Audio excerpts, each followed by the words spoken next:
everybody! Welcome to Northernlion Plays Dead Cells, a game that seems like it's gonna be 2017's like roguelite that everyone goes, holy crap, this is like really good. No disrespect meant to anything else that's come out this year. I've played about 15 minutes of Dead Cells, and about 15 seconds into my first run, I went, oh, holy crap, this is really good. It's in early access, it's 15 bucks on Steam. We're just gonna play it. It's not replacing Flint Hook. If anything, I'll probably do daily videos of Dead Cells, and then the occasional Flint Hook video as it's been coming out along with, the Hollow Knight true ending stuff as well. But anyway, I've only done one run of Dead Cells so far, but it's enough to explain the basic mechanics. It's kind of like Rogue Legacy in the sense that it has permanent progression. When you finish a run, or when you get to a checkpoint, basically, you have the ability to spend cells to unlock permanent stuff for yourself. So this Estus Flask that I have bound to my left bumper right now is one of the things that I unlocked on my first run. You may exit, Tomo. Then, think of it almost as it's Castlevania Symphony of the Night or Super Castlevania 4, or if you really, if you don't get that as an analog, it's a little bit like a 2D Dark Souls as far as combat, so it's not a dungeon crawler in the Binding of Isaac, Enter the Gungeon sort of way. It's a dungeon crawler in the 2D side-scrolling action genre. So when we get started here, I got a couple of things I can do. You saw me double jump. You can also attack with your sword, and every weapon has its own unique moveset, and sometimes that comes with combos that can be, 2 or 3 hit combos along with it. Some weapons have the ability to, poison or bleed, etc., as you'll see, and every weapon can be equipped as a primary weapon or as a secondary weapon. So we have the bow on our secondary weapon right now. As you can see, it has charges, and then it just recharges as time goes on. Or we can pick up a shield, and then the shield, has an animation associated with it. So if we time it right, we can block enemies, and blocking enemies usually stuns them and also prevents damage. Anyway, let's get started here. So our goal is not just... We have a roll as well, in case that's not abundantly clear. Our goal is not just to, survive as long as possible. We also want to pick up as much loot as possible and as many cells as possible, which was the blue goo that you saw there. And if you live to a certain point, that's a teleporter. If you live to a certain point, you get to give those cells to a merchant, effectively, who will unlock stuff for you, kind of like the architect or whatever his name was from Rogue Legacy. I don't know, it's been like 5 years at this point.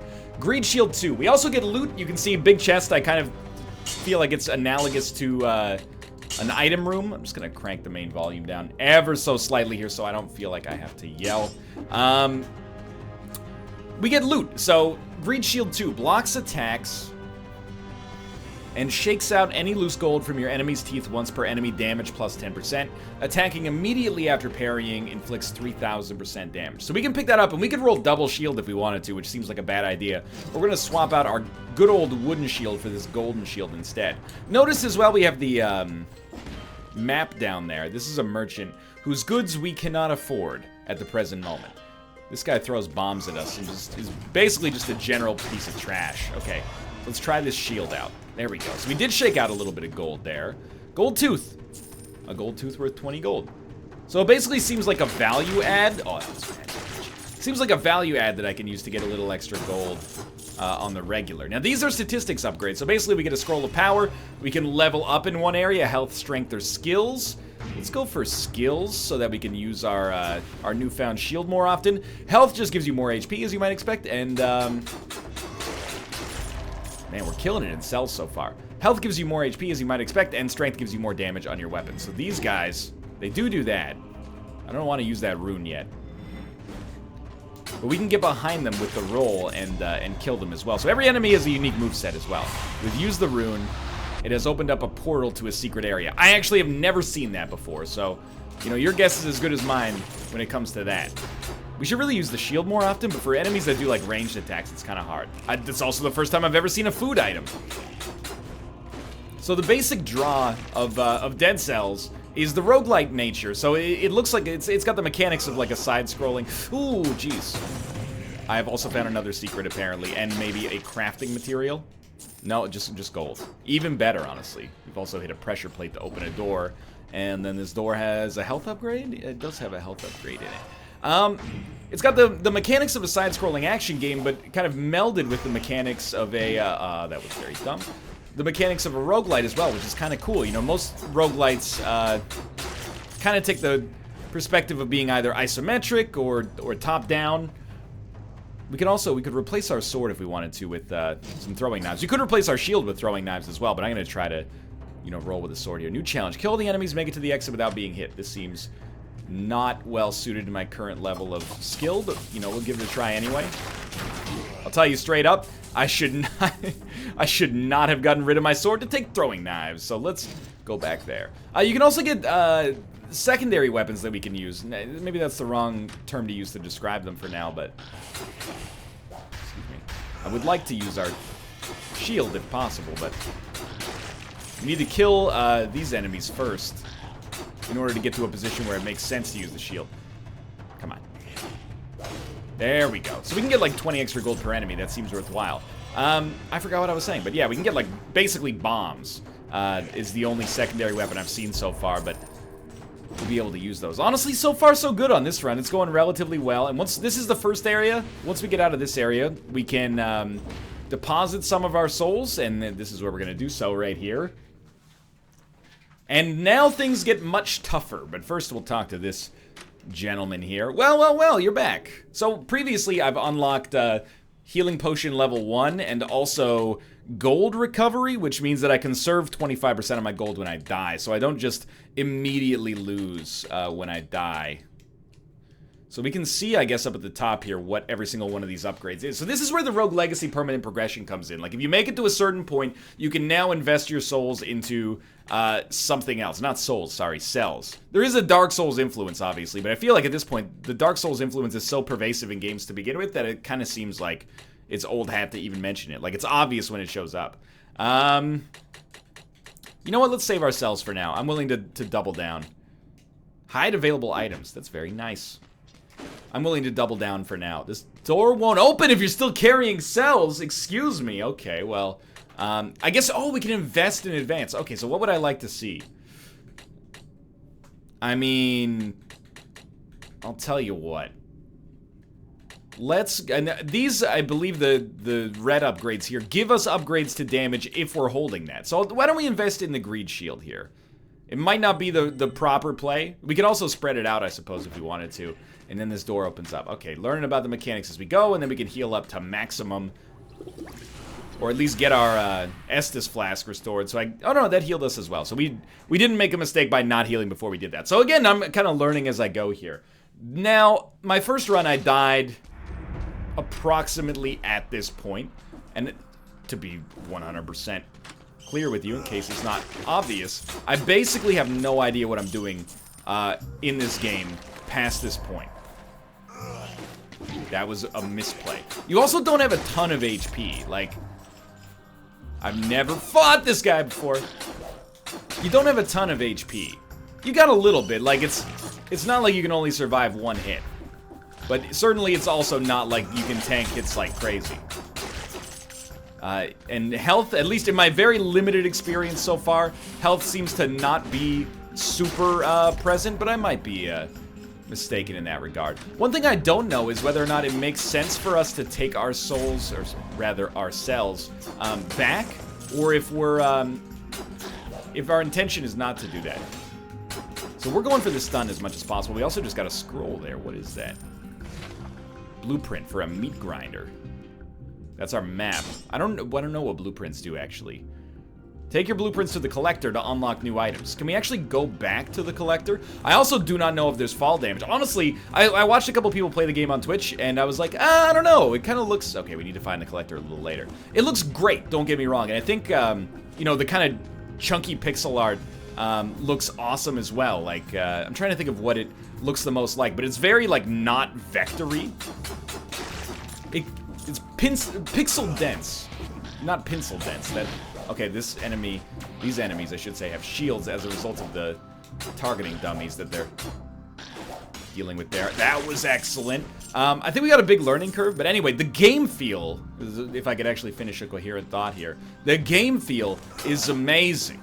As soon as I played it for like 2 minutes, I was like, this game just feels right. Like, it feels heavy, but not in like a Lords of the Fallen sort of way. I think I deflected his bomb, which I did not know I could do.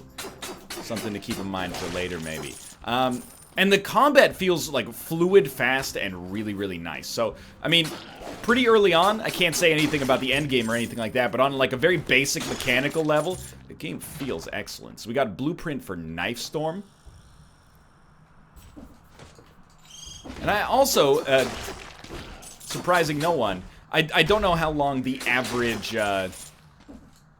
Dead Cells run is deigned to be. Okay, that I hope that would blow you up. I wonder if I deflect it if he gets blown up by it. Let's give it a try. Well, I'm gonna have to do a little better than that. Okay, that was worse. Okay, I'll tell you what. Maybe we'll just slay him instead. And let's not forget about the Scroll of Power. Let's also not forget about our Estus Flask. I'm gonna take, let's go for Strength. I like building glass cannon style in these games usually, but I also basically know nothing, so we're figuring out it as we go. But yeah, it's just really, really satisfying to play. So essentially, you and I are going to discover together how Dead Cells develops. I mean, it is in early access. No idea how the game develops over its lifespan here. I don't think we can go there. We don't have the necessary abilities to get over the spikes, so we'll just save that, and there is a teleporter in the general vicinity here, and we'll move on to someplace else. But yeah, that, you know, you're always, maybe not everybody, but I have like a bit of a contrarian streak in me sometimes. So, you know, everybody's losing their mind over a roguelite, and I'm like, I am the roguelite man. I will see if this roguelite is up to my high standards. And then, you know, I played it for like 2 minutes, and I was like, oh, you know, we cool. You're right. This is pretty dope. And just mechanically very, very satisfying. Haven't come across too many traps like that one that we just saw right there. I also have no idea what this door does. The door was sealed 5 minutes ago. Too bad. Okay, so I guess some of the doors are time-gated. That's cool. That's cool. I'm not put out or anything. Thank you for this. And, there are secrets, and you've seen a secret. We accessed it via a rune. I don't know what else is kind of beyond that. Like, similarly, there's also, you come across, like, goo sometimes. Hello, goo. I've tickled the goo. I don't know what tickling the goo does for us. There is a flayed man's skin there, or some kind of animal leather. Sorry, I did just watch the later seasons of Game of Thrones. I think we've made it to the end of a level? Maybe don't get your hopes up. I also don't know anything about the concept of potentially boss fights. Like this guy, for example. Undead Archer.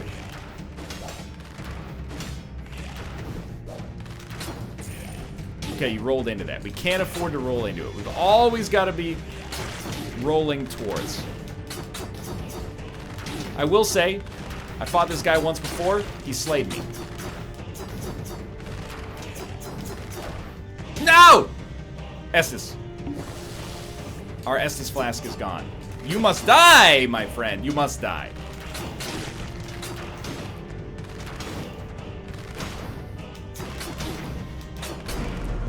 He has evolved into a greater form.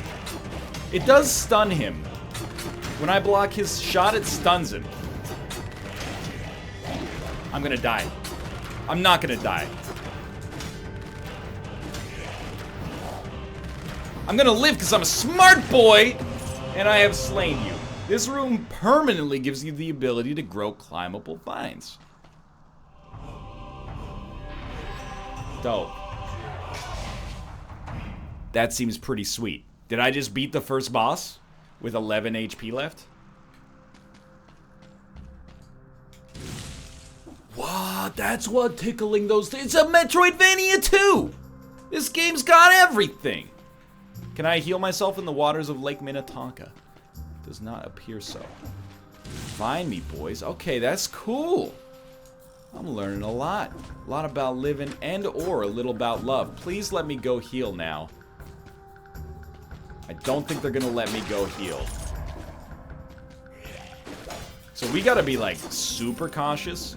I really should not be parrying enemies if there's a chance for me. Whoa! Oh my god. If there's a chance for me to just roll past them more safely, that's probably in our best interest. Good stuff. We do run the risk of a quick death here, though. What do you think about this one? Can we open that door mid-air? We can. That could have been bad. I think I generally prefer combat more than I prefer puzzles, because I sort of trust my enemies to make mistakes.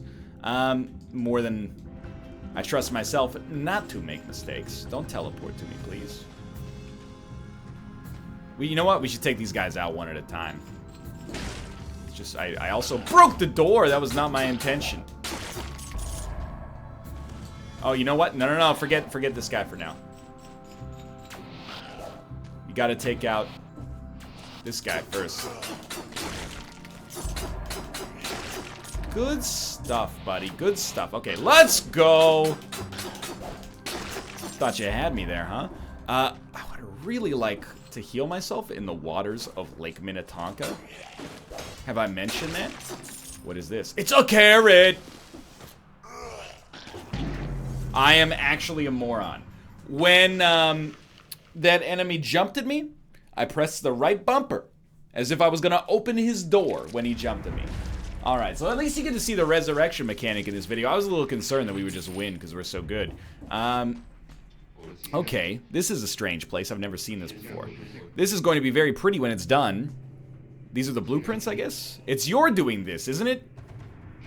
Ah, yes, of course you're working on it. Like all the rest, I guess. Hey, okay, cool. Oh, dusted. Get dusted, son. Okay, what do we got? Let's go bow this time. Having some range might be good. I know what you've done. Me? Yes. I know all your little secrets, and I'm noting it all down in my little book. That's my job. You've been killing things, I see. Game stats coming soon. Well, it is early access, but it's remarkably polished on a fundamental level. So really, I need to stop taking damage. We no longer have a parry, but again, we'll get the opportunity to get new weapon loadouts. In my first run, like my tutorial run, I had a few different kinds of weapons show up, but we are also healing. I guess it's like, you know, some games have like the mechanic where you don't permanently lose all of the HP that it appears that you lose. We get the ice grenade now. Let's show that off, obviously. You know, if you don't get hit like multiple times in a row, then if you don't get hit multiple times in a row, then you actually regenerate some of the HP. I think that's the way that this is going. Right now, I didn't even know that stunned, but it felt very seamless when I did it. I know I'm harping on this, but I'm harping on it because it's a hard thing to get across a video. It's great game feel, dude. So I'm going for skills level 2, and that's because now that we have the ice ball, ooh, a health increase too. Now that we have the ice ball, I should be able to use it more frequently, especially to deal with. So that must be a different mechanic we haven't discovered yet. But especially to deal with things we were previously unable to. You know, big pods, basically. And I'm not talking about Tyrion Lannister Squire. Ooh, this is new. The toxic sewers. So I think this is like a preview level almost. And to be straight up with you, I don't know what happens like with the loop as far as it goes after that. So we invested in getting this shield upgrade. We might as well finish it off. And then we've got some more cells. I'm just going to invest them in the healing potion. I feel like maybe we're better off going for persistent items. As opposed to, or persistent upgrades as opposed to just, you know, things that are equipment specific, but obviously we'll want all of it eventually, or at least to spec into a couple of different weapons for primary and secondary. So I'm assuming we never want to fall into the water here, or we'll be very unhappy campers. That was a bad decision on my part. Maybe we can fall into the water? Let's try just to see. This is educational. Right, okay. Well, we have been educated. And there is a scorpion there. So I have also now been scared. That's the two basic emotions of Northernlion right there. Flashbang inflicts 51 damage and stuns nearby enemy. Oh! Stuns nearby enemies for 3 seconds. Dude, that's 3 seconds is a long stun. If we can use that in conjunction with our ice grenade, perhaps we'll never have to fight enemies again. And that's basically my dream come true. The ice grenade doesn't seem to stun them for as long. Blueprint acquired, I should say. Biter Swarm. Favorite old Nickelodeon TV show. Hello. Didn't realize you had one of those. Flashbang seems really good. Frost Grenade seems really good. I didn't know flashbangs worked on scorpions. You don't see them too often in Counter-Strike, I guess is the methodology there, the reasoning, if you will. It's an elite enemy! This guy almost killed me last time. He is an ugly worm. I would never dispute this for a second. Get stunned, buddy. Now, the less I have to see you, the better. I've made a terrible mistake. Okay, remember, B is dodge. B is dodge. He does not get slowed for very long. So I'm probably the greatest player of Dead Cells in the world. I always want to call it Dod Cells, which makes no sense, except that there's a Norwegian movie called Dod Snow.